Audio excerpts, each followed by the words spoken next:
महाराष्ट्र में जब से महाविकास आघाड़ी की सरकार बनी से लगातार बयानबाजी, आरोप प्रत्यारोप और सियासी तलवारें खींची हुई दिखाई देती हैं। जी हाँ, ऐसे में दिल्ली से लेकर मुंबई तक इस सियासत को लेकर हमेशा हलचल बनी रहती है। कांग्रेस भी इसमें सबसे बड़ा किरदार है। कांग्रेस की अपनी भूमिका है सरकार में। ऐसे में कांग्रेस के बेबाक नेता, जी हाँ, बेबाक बोलने वाले हैं, उनकी अपनी शैली है। हर मुद्दे पर उनकी अपनी राय होती है और इसके साथ साथ खादी ही नहीं, वो खाकी और वर्दी पर भी बखूबी बोलते हैं। मैं बात कर रहा हूँ कोई और नहीं बल्कि कांग्रेस के वरिष्ठ नेता संजय निरुपम। जी हाँ, संजय जी, आपका बहुत बहुत स्वागत है। शुक्रिया। संजय जी, थ्री व्हीलर कैसा चल रहा है?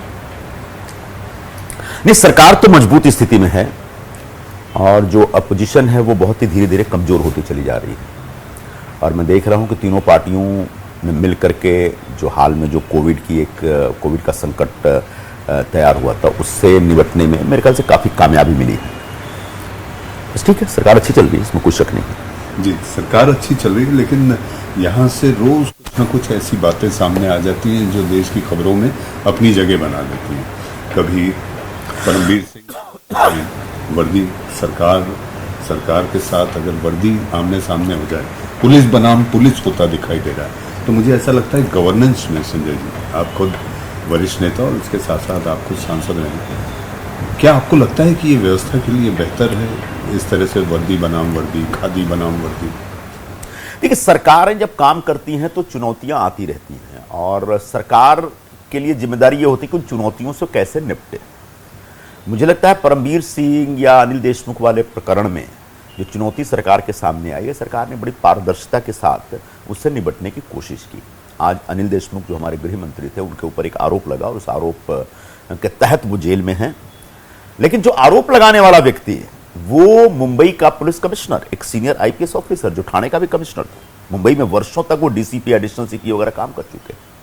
आज निकल के आ रहा है कि ये व्यक्ति स्वयं एक हफ्ताखोरी का रैकेट चलाता था। 6 एफआईआर परमवीर सिंह के ऊपर है, 2 नॉन अवेलेबल वारंट हैं। पिछले 1 साल से उसने अपनी जॉब ज्वाइन ही नहीं की है जहां उसका ट्रांसफर हुआ। और आज भी मुंबई पुलिस की तरफ से अधिकृत तौर पर अभी तक बयान नहीं आया कि वो है कहां। छड़े रखने वाले षड्यंत्र में एक बड़ी भूमिका निभाई। उसके बाद जिसकी गाड़ी थी उस व्यक्ति की हत्या हो जाती है और बाद में एनआईए की चार्जशीट में निकल कर की बात आती है कि उस व्यक्ति की हत्या करने के लिए सुपारी इसने खुद एक दूसरे रिटायर्ड पुलिस वाले को दिया था, प्रदीप शर्मा को दिया था। मतलब पुलिस ही हत्या का सुपारी पुलिस वाले को दे रही है। सीबीआई जांच कर रही है, ईडी जांच कर रही है, एनआईए जांच कर रही है, मुंबई पुलिस का क्राइम ब्रांच जांच कर रहा है और एक जांच कमीशन भी बैठा हुआ है। 5 एजेंसियां 5 तरीके से जांच हो, उसके बावजूद एक आदमी आपके नाक के नीचे से भाग जाता है। अब आगे सवाल उठता है कि इतने दिनों से उसने जॉब ज्वाइन नहीं की, कमीशन ऑफ इंक्वायरी की तरफ से बार बार नोटिस के बावजूद वो नहीं आ रहा है, कोर्ट में उसको कई नोटिस दी गई आने के लिए, नहीं आ रहा है, तो अब तक उसकी कुर्की जब्ती क्यों नहीं हुई? उससे भी बड़ा सवाल, एक आदमी लगातार ऑफेंडर के रूप में दिख रहा है, आपके कानून के धज्जियां उड़ा रहा है, आपके आदेशों के धज्जियां उड़ा रहे हैं, लेकिन अभी तक उसको सस्पेंड नहीं किया गया है। सरकार तो आपकी। ये सारे सवाल हैं, ये सारे सवाल हैं और इन सवालों का जवाब सरकार को और सरकार में बैठे लोगों को देना चाहिए। और मुझे दिख रहा है कि बड़ा धीरे धीरे करके लोग हैंडल कर रहे हैं। मुझे लगता है कि लोग थोड़ा सा इंपेशेंट हो रहे हैं। मैंने जो प्रारंभ में कहा कि इस पूरे प्रकरण की हैंडलिंग ठीक ठाक थी, लेकिन परमवीर सिंह तक आते आते कहीं ना कहीं लगता है कोई मजबूरी है। क्या मुंबई पुलिस में बैठे हुए कुछ लोग हैं जो उसके दोस्त यार हैं, जो उसको बचाने की कोशिश कर रहे हैं? ये बहुत ही दुर्भाग्यपूर्ण बात होगी। आतंकवाद का आरोप, आतंक फैलाने का आरोप, हत्या का आरोप, हत्याखोरी का आरोप, एक नहीं 6 लोगों के द्वारा एफआईआर किया गया है। उसके बाद किसी आदमी को बचाने के लिए अगर इस तंत्र में कुछ लोग काम कर रहे हैं तो ऐसे लोगों की शिनाख्त होनी चाहिए। अनिल देशमुख को बदनाम करने में परमवीर सिंह की बड़ी भूमिका है। उसी ने आरोप लगा कि 100 करोड़ की वसूली, जिसने आरोप लगा खुद ही गायब है। तो मुझे नहीं लगता कि शरद पवार या एनसीपी या कांग्रेस या शिवसेना, क्योंकि सरकार को बदनाम करने का एक बहुत बड़ा षड्यंत्र है, और उस षड्यंत्र का मेन जो ऑपरेटर या मेन जो उसमें नायक की भूमिका निभा रहे थे वो परमवीर सिंह थे। तो ऐसे परमवीर सिंह को सरकार का राजनीतिक नेतृत्व बचा रहा है, मुझे मोटा मोटी तौर पर नहीं लग रहा है। लेकिन फिर मजबूरी क्या है कि वो बचा हुआ है? जो सिस्टम में बैठे हुए लोग हैं, उन सिस्टम के लोगों को, एजेंसी में काम करने वाले जो लोग हैं, उनको पूछना चाहिए, उनकी तरफ से एक जवाबदेही तय होनी चाहिए। संजय जी, जवाबदेही तय होनी चाहिए, आप सही कह रहे हैं। लेकिन कुल मिला के जो देखा जाता है, आप लोग बार बार ये कहते हैं कोई है, सीधे तौर पर कहूंगा, केंद्र आपकी सरकार को अस्थिर करना चाहता है। तो ये स्थिरता कैसे बनी रहेगी ऐसी सूरत में जब आपके गृह मंत्री को अंदर जेल में डाल दिया जाए ना आरोप है? तो ऐसी सूरत में आपकी सरकार कैसे स्थिर होकर चले और लोगों में ये विश्वास जाए कि महाराष्ट्र में ये जो सरकार है, ये सरकार स्थिर है? देखिए, ये ऐसा कोई पहली बार नहीं हो रहा है। ये हमारे देश में, कम से कम भारतीय लोकतंत्र में, भारतीय संसदीय जनतंत्र में इस प्रकार की घटनाएं, इस प्रकार की सिचुएशन कई बार क्रिएट हुए कि अगर केंद्र में किसी दूसरी पार्टी की सरकार है और राज्यों में किसी दूसरी पार्टी की सरकार है तो एक टसल होता है। जो केंद्र में स्थित सरकार है वो राज्यों की सरकार को अस्थिर करने में या उस सरकार को गिराने में या उस सरकार को परेशान करने में एक अपनी भूमिका निभाती रही है। तो कोई बहुत कोई मतलब असाधारण सी परिस्थिति नहीं है। ऐसे में आपको क्या करना है? आपको अपने आप को संभाल कर रखना है। हिंदुस्तान में सरकारें या संसदीय जनतंत्र में सरकारें बनती है जनमत पे। जिसके पास वोट है, जिसके पास नंबर है, उसकी सरकार रहेगी। तो आप अपने नंबर को सुरक्षित रखिए और आपका कामकाज ऐसा होना चाहिए कि जनता का विश्वास आप में बना रहे। और जनता का विश्वास अर्जित रखने के लिए, जनता का विश्वास हमेशा कायम रखने के लिए जो ऐसी चुनौतियां हैं, उन चुनौतियों का सामना बहुत निडरता के साथ, बहुत पारदर्शिता के साथ और पूरी क्षमता के साथ करनी चाहिए। संजय जी, आपका आत्मविश्वास तो ये बता रहा है आने वाले कुछ महीनों में महाराष्ट्र की 6 बड़ी महानगर पालिकाएं जिसमें चुनाव होंगे, उसमें बीएमसी भी है। आपको लगता है कि ये मुट्ठी एक है? ये मुझे नहीं मालूम, क्योंकि इससे पहले भी एनसीपी और कांग्रेस का जब गठबंधन हुआ करता था और जब हम लोग साथ में लगभग 15 वर्ष तक सरकार में थे, तो ये कोई जरूरी नहीं था कि स्थानीय निकाय के चुनाव हम दोनों साथ साथ लड़े। हम लोगों ने तब एक छोड़ रखा था कि लोकल यूनिट तय करेगी। तो तब भी एनसीपी और कांग्रेस एक साथ सरकार में रहते हुए भी जिला परिषद के चुनाव हो या महानगर पालिका के चुनाव हो या नगर पालिका के चुनाव हो, आमने सामने लड़ते थे। क्योंकि ये जो स्थानीय चुनाव होते हैं वो कार्यकर्ताओं के लिए चुनाव होते हैं। तो ऐसे में महानगर पालिका चुनाव या बीएमसी के चुनाव में शिवसेना या एनसीपी के साथ हमारा गठबंधन हो रहा है, नहीं हो रहा है, ये कोई इतना बड़ा मतलब इस सरकार के लिए कोई कसौटी नहीं होनी चाहिए। हाँ, गठबंधन अगर हो रहा है, ऐसा हमारा नेतृत्व तय कर रहा है, तो भी कोई ऐतराज नहीं है। अगर नहीं हो रहा है तो भी कोई सरकार के लिए बहुत बड़ी चुनौती बन के सामने आ जाएगी, मुझे नहीं लगता। क्योंकि ये एक नॉर्म है, ये एक साधारण से परंपरा रही है कि गठबंधन में साथ में भले आप सरकार चला रहे हो, लेकिन छोटे चुनावों में, लोकल चुनावों में आप आमने सामने लड़ते रहे, ताकि आपके संगठन का बेस बरकरार रहे, आपके संगठन की ताकत छीन न हो। जी संजय जी, लेकिन जो मौजूदा समीकरण सियासत में दिखाई देते हैं, इस सियासत में आपको लगता है कि तीनों साथ मिलकर लड़ना आपको विपक्ष को चुनौती देने में बहुत मजबूती देगी? भाई देखिए, आज जो सरकार है वो तीनों पार्टियों के साथ में आने के बाद बनी, और तीनों पार्टियां साथ में आई तभी भारतीय जनता पार्टी के पैरों के नीचे की जमीन खिसक गई। आज भारतीय जनता पार्टी लगातार कमजोर होती चली जा रही है अगर महाराष्ट्र में, तो उसका सबसे बड़ा कारण है कि तीनों पार्टियों का गठबंधन इंटैक्ट है। जब तक ये गठबंधन इंटैक्ट रहेगा तब तक भारतीय जनता पार्टी कमजोर रहेगी। तो इस गठबंधन को कैसे इंटैक्ट रखना है, इस दिशा में आपको काम करना है। और तब इस तरह के छोटे छोटे चुनाव या और भी मुद्दे आते रहेंगे एक चुनौती बनकर के। उन चुनौतियों का आपको बहुत ही एक बहुत मेटिकुलसली उसको हैंडल करना है और उन चुनौतियों का सामना करते हुए आगे बढ़ना पड़ेगा आपको। जी संजय जी, एक और बात कि आप खुद बिहार से आते हैं, ड्रग्स को लेकर मुंबई, बॉलीवुड, सुशांत सिंह राजपूत की मौत के बाद जो एक एक चीजें सामने आई और फिर जो सियासत हुई, उसमें भी महाराष्ट्र सरकार, बिहार सरकार, फिर वर्दी, बिहार पुलिस, महाराष्ट्र पुलिस, ये सारी बातों के मद्देनजर आपको लगता है कि ड्रग्स भी बीच में आ गया? अब तो ये दिखाई दे रहा है कि ड्रग्स की लड़ाई दंगे की साजिश तक आई है कि महाराष्ट्र के अलग अलग शहरों में जो दंगे सामने दिखाई दिए, कुल मिला के आपको लगता है कि लॉ एंड ऑर्डर, कानून व्यवस्था राज्य में सब ठीक ठाक? नहीं, कानून व्यवस्था का इतना बड़ा प्रश्न नहीं है, लेकिन जहां तक ड्रग्स का मामला है वो एक बड़ा प्रश्न है। मुंबई में, महाराष्ट्र में या पूरे देश में ड्रग्स का प्रचलन बढ़ा है। पिछले कुछ वर्षों में आप कहेंगे, पिछले कुछ दशकों में कहेंगे, तो ड्रग्स बहुत तेजी से उसका प्रचार प्रसार बढ़ा है। खासकर जो हमारा नौजवान वर्ग है, चाहे आप पंजाब में ले लें या मुंबई में ले लें, वो नौजवान वर्ग उसके प्रभाव में आया है। लेकिन पूरे ड्रग्स के प्रकरण में 3 पहलू हैं इसके। एक पहलू है एक व्यक्ति जो ड्रग्स ले रहा है, वो कितना बड़ा अपराध है, उस अपराध की क्या सजा है, ये हमारे कानून में निर्धारित है। दूसरा यह है कि उसने संभाल कर रखा है अपने पास, उसने छुपा कर रखा है ड्रग्स। तीसरा है कि वो ड्रग्स का धंधा कर रहा है और उस धंधे का नेटवर्क क्या है। तो जो ड्रग पेडलिंग है वो बहुत बड़ा क्राइम है और ऐसे ड्रग पेडलर्स को तो छोड़ना ही नहीं चाहिए। लेकिन ड्रग पेडलर्स को पकड़ने के बजाय अगर किसी व्यक्ति ने ड्रग्स कंज्यूम किया, उसको वो सजा देना जो पेडलर को सजा दी जाती है, ये जाती होगी। दूसरा, अगर किसी ने ड्रग्स रखा है तो भी इस देश में कानून है कि कितनी मात्रा में रखा है, और कितनी मात्रा में रखा है तो अपराध है, कितनी मात्रा में रखा है तो अपराध नहीं है। तो थोड़ा इसमें जो हमारी इन्फोर्समेंट एजेंसियां हैं, जैसे एनसीबी मुख्य तौर पर, या मुंबई पुलिस का भी अपना एक नारकोटिक सेल है, उनको इस पूरे कानून को लागू करते समय ये क्लैरिटी लेके काम करना पड़ेगा। बच्चे तब ड्रग्स ले रहे हैं जब उनको ड्रग्स प्रोवाइड किया जा रहा है। ड्रग्स प्रोवाइड करने वाले कौन है? जब तक उनको नहीं पकड़ा जाता है, जब तक वो नेटवर्क नष्ट नहीं किया जाता है, तब तक ये काम खत्म नहीं होगा, तब तक ये धंधा जारी रहेगा। संजय जी, आपको लगता है, आपने नारकोटिक्स कंट्रोल ब्यूरो की बात की, बॉलीवुड नारकोटिक्स कंट्रोल ब्यूरो के निशाने पर है?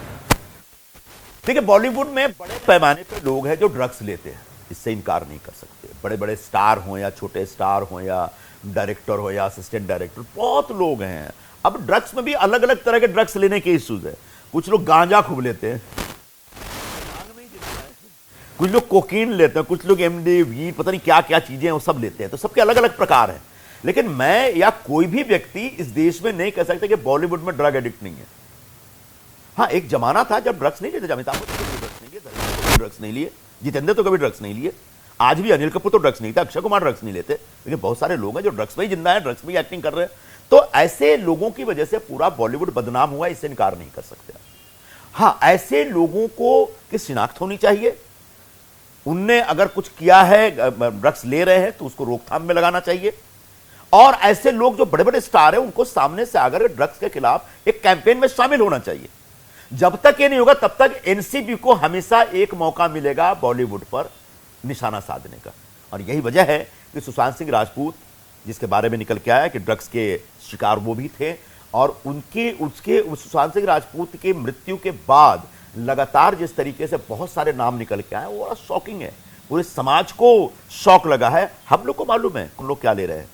हमारे पास बायना ठीक है, अब किसी की पर्सनल लाइफ में हम बहुत ज़्यादा इंटरफेयर नहीं करते, लेकिन कोई अगर सिर्फ कंज्यूम कर रहा है तो वो भी गलत है। लेकिन ठीक है, हमारे पास कोई अधिकार नहीं है उसको रोकने का या उसके ऊपर कोई कार्रवाई करने का। हाँ, उसके खिलाफ जांच एजेंसियां या जो इन्फोर्समेंट एजेंसियां वो एक्शन ले सकते हो, लेनी चाहिए। संजय जी, आपकी एक खास बात है, आप मुखर होकर कहते हैं, लेकिन इस समय ड्रग्स को लेकर जो कार्रवाई चल रही है उसमें सियासत भी कूद पड़ी है। महाराष्ट्र सरकार के एक मंत्री, उनके दामाद, उनको लेकर और एजेंसी के बीच में, एक अधिकारी के बीच में जो खींचतान चल रही है, इसको आप किस तरह से देखते हैं? क्या महाराष्ट्र सरकार उस मसले में उनके साथ खड़ी है या केवल ये उनका निजी मामला? दोनों बातें हैं। मोटा मोटी तौर पर नवाब मलिक साहब का जो गुस्सा है वो तो दामाद को लेकर है। उनका कहना है कि उनके दामाद के पास कोई ऐसा गांजा नहीं था, कोई ऐसा ड्रग्स नहीं था, वो कोई हर्बल सिगरेट थी, वो भी बड़े पैमाने पर उनके पास थी, शायद उस तरह का कोई व्यापार में है वो। तो हर आदमी का एक ट्रिगर पॉइंट होता है, वो ट्रिगर पॉइंट था। लेकिन उसके बाद जो जानकारियां उन्हें सामने ला के दी हैं वो साधारण नहीं है। जो एनसीबी के यहाँ पे जोनल डायरेक्टर है, उनके बारे में जो जानकारियां सामने रखी है, वो निश्चित तौर पर एनसीबी के कामकाज के ऊपर बहुत बड़ा सवाल खड़ा करता है। खुद जोनल डायरेक्टर के चरित्र के ऊपर सवाल खड़ा करता है, जोनल डायरेक्टर की नीयत पे सवाल खड़ा करता है। फिर वो जो बता रहे हैं कि लगभग 60-70 ऐसे केसेस हैं जिसमें लोगों को पकड़ कर कोई एक्शन नहीं हुआ और गलत तरीके से पकड़ा गया है। और जिस तरीके से एनसीबी के दिल्ली यूनिट ने या फिर नेशनल यूनिट ने उनको साइड करके एक एसआईटी अपॉइंट करके जांच शुरू कराई है, उससे स्थापित होता है कि नवाब मलिक साहब ने जो बातें की उन बातों में दम है। अब इस पर अंतिम फैसला तो अदालत को करना है कि कितने सारे डिफेमेशन केस हुए, एक दूसरे के खिलाफ सब डिफेमेशन कर रहे हैं, कई कोर्ट में गए हैं, तो अब अदालत को एक अंतिम फैसला देना है, क्योंकि उनके जाति का प्रमाण पत्र हो या उनकी जाति का विषय, उनके धर्म का विषय हो, और उनके पूरी नीयत, उनका जो पूरा इंटेंशन कितना जायज है, नाजायज है, साफ सुथरा है, ये सारी बातें जाके कार्रवाई में निकल के आएंगी। लेकिन प्राइमा फेसाई अगर आप देखें तो नवाब साहब ने जो जानकारियां सामने रखी है वो जानकारियां चौंकाने वाली हैं, और प्राइमा फेसाई प्रथम दृष्टया वो सही लग रही हैं। जी संजय जी, आप तो शिवसेना में भी रहे हैं। शिवसेना, आपको लगता है कि आगे आने वाले चुनाव में, फिर ये मैं सवाल दोहरा रहा हूँ क्योंकि लोगों की रुचि है कि बीएमसी चुनाव और उसके साथ प्रदेश की बड़ी महानगर पालिका पुणे, नागपुर, यहाँ पर चुनाव होंगे लोकल इकाई के, तो आपको लगता है संजय जी कि शिवसेना के साथ मिलकर लड़ना सबके लिए हितकारी होगा? आप तो सेना को जानते हैं।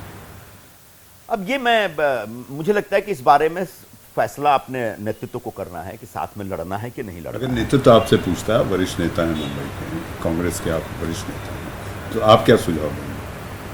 देखिए, कांग्रेस पार्टी भी इतनी कमजोर स्थिति में नहीं है, और अगर किसी पार्टी से गठबंधन करना है तो शर्तें क्या हैं ये ज्यादा महत्वपूर्ण है। सीटों का बंटवारा किस तरीके से होता है, कितनी सीटें मिलती हैं, कौन सी सीटें मिलती हैं। अगर वो कांग्रेस के अपने हितों के अनुकूल गठबंधन का कोई प्रस्ताव आता है तो मुझे लगता है कि नेतृत्व को सोचना चाहिए। लेकिन अगर कोई कांग्रेस के मानसिक, क्योंकि देखिए जब सरकार बन रही तो मैंने एक अपनी भूमिका दी थी, वो मैं गठबंधन के खिलाफ नहीं था, मैं कांग्रेस पार्टी की चिंता था मुझे थी। आज कांग्रेस पार्टी तीसरे नंबर की पार्टी है, पूरे महाराष्ट्र के पॉलिटिक्स में चौथे नंबर की पार्टी है। क्या इसके बाद हम ग्रो करेंगे? अगर इस गठबंधन में रहकर इस गठबंधन में रहकर हम कितना ग्रो करने का स्कोप है हमारे पास, वो चिंता थी मेरी।